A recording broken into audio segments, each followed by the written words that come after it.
Hello, I'm Jon Manning, founder and managing director of Pricing Profits, and welcome to episode 5 of 10 Things. Today, we're going to look at 10 things every entrepreneur should know about pricing. Number 10, reference prices. Most customers have what is known as a reference price for a product or service. These reference prices come from various sources. 67% of people use a historical price as a reference price. 23% use the price of the competing brand, and 10% of people have no reference price whatsoever. If you've got a revolutionary or even an evolutionary product or service, 100% of your customers may not have any reference price at all. This is an opportunity you can exploit to your advantage or your disadvantage. Number 9, challenge industry norms and conventions. Just because it's always done a certain way doesn't mean that you have to. When Glaxo launched its ulcer medication drug Zantac, it did so at a premium of 50% over the competitor's Tagamet. That's because it had less side effects and required smaller dosage, and Glaxo recognised the value in that. The convention in the pharmaceutical industry was that a new drug should be launched at 10% below an incumbent's price. Here's a couple of conventions you may want to challenge: launching with a free product or not charging for a service because you're in beta testing. Number 8, free is not a pricing model. Free is an advertising model, it's a marketing model, and it's a consumer acquisition model, but it's not a pricing model. Companies offering free products don't have customers, they have freeloaders. And as I've said in other episodes, there isn't a single bank in the world that's going to accept a deposit of freeloaders, market share, page views, or similar. Number 7, versioning. It doesn't really matter whether you have a digital or a more tangible product, offering different versions of different products is a must.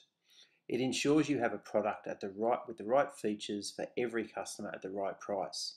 Here's an example from a web forms company called Iceberg, who have 5 different products at different prices for different customers. I'm not a big fan of the names they've given these products, but give credit where credit's due, they're a whole lot better than the boring old bronze, silver and gold.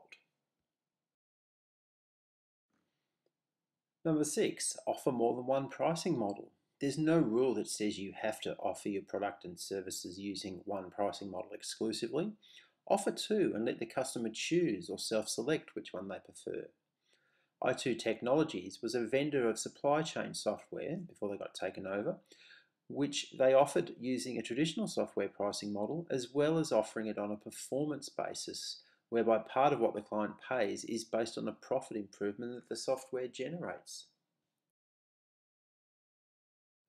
Number 5, subscription is not a silver bullet. A lot of entrepreneurs think the subscription pricing model is a silver bullet. Our definition of subscription model here is you sell once and renew many times, and its attractiveness is obvious. Customers provide you with a revenue stream. That model usually works very well in a business-to-consumer environment, but it doesn't always work well in certain business-to-business environments. Take, for example, a real estate portal which sells advertising subscriptions to real estate agents. They want to pass on the cost of that advertising to the house vendor, but find it difficult, if not impossible, to apportion part of that monthly subscription fee to the vendor's property. Number 4, experiment and pivot quickly. This is pretty self-explanatory and certainly possible in the online world. Test your prices, learn as you go, find out what works and what doesn't work, and change direction as quickly as possible. Number 3, I've said it before and I'll say it again, forget about costs. Customers, regardless of whether they're business to business or business to the consumer, do not buy your product because of what it costs you to produce it. They purchase it because of the value they receive from you. And the other thing to remember here is that you don't determine the value the customer receives. You provide features and benefits, and ultimately the customer determines whether they receive value or not. Number 2, pricing models have life cycles. Again, this is another point I've made in previous episodes of 10 Things, which is particularly important for entrepreneurs. Pricing models, just like products, have life cycles. The pricing model that works yesterday or today may not be the pricing model that works tomorrow. And pricing models are transferable from one industry to another, so keep your eyes peeled for interesting pricing models that other entrepreneurs use. Rolls-Royce, Pratt & Whitney and the like used to sell aircraft engines to airlines, and they now rent them out on power-by-the-hour contracts. And finally, there is affordable, accessible, timely and egalitarian pricing advice from PricingProphets.com. Many entrepreneurs are now using this service for pricing advice. They run a project and get pricing guidance from our panel of global pricing experts and thought leaders.